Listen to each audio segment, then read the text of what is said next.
Hello po, it's me, Yala. So, this is my first time to do makeup vlog.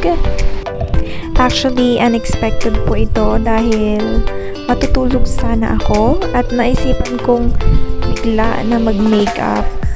Then, sabi ko, sige na nga, i-video ko na din.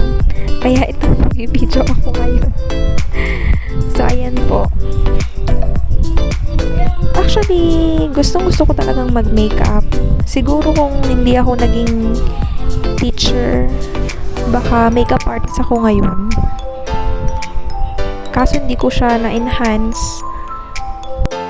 Dahil ayun, na-busy na sa work.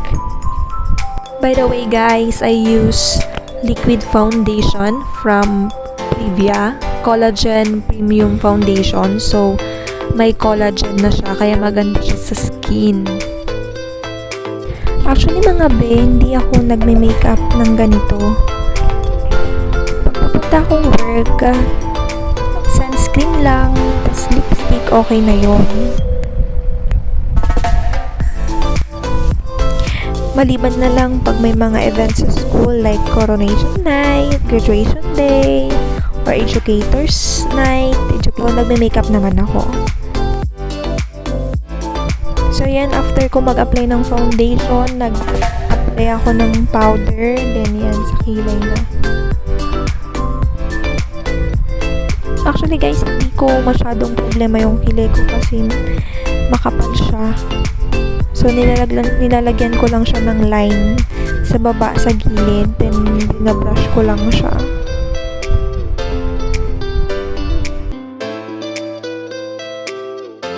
Eto na nga mga B. Alam nyo ba kung bakit ako nahilig sa pagme-makeup? Kasi, nung nasa high school ako, di ba may mga JS prom, mga ganyan. So, hindi ko naranasang magpa-makeup sa isang makeup artist. Kaya tuwing binabalikan ko yung mga pictures ko noon, grabe mga B, mahihiya sa akin si Pikachu. Putok na putok yung blush on. At ito pa mga B, yung buhok ko noon, grabe. Mahihiya si Valentina sa pagkakulot. So ayan, naglagay din ako ng contour para naman medyo magmukhang payat yung mukha akong mataba. Alam niyo ba yung way ng pagkukulot namin dati guys, yung gamit yung tangkay ng dahon ng akasya. So, yun yung gamit namin pang kulot noon.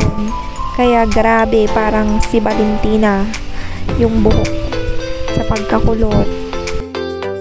Ayan, sa mga katulad ko na hindi din binayaan ng matangos na ilong, kapit tayo sa nose line mga te. Ayan, pak. For my eyeshadow, I use dark brown sa outer at saka light brown sa inner part. Ayan. Aking eyeshadow.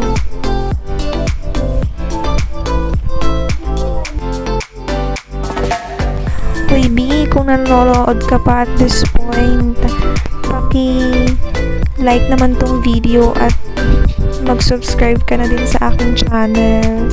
Wala kang bago yun sa akin. Bilang isang newbie, magsisilbi yung encouragement para magpatuloy at gumawa ng madami pang content or gumawa ng content, panibagong content. Alam nyo guys, gusto ko talagang i-pursue yung pagiging makeup artist. Hindi dahil sa kikita ka ng pera, pero yung pakiramdam na masaya ka sa ginagawa mo at masaya ako sa pagme-makeup, iba yung joy na binibigay niya sa akin. What more pagka may mga client or taong napapaganda sa pamamagitan ng pagme-makeup ko. Siguro grabe yung feeling. Siguro overwhelming yung feeling at gusto kong ma-experience yun. So, ayan, nalalagay ako dyan ng blush on at lipstick na din. So, yan lang yung nakita kong lipstick sa aking bag. Ayan, ginamit ko.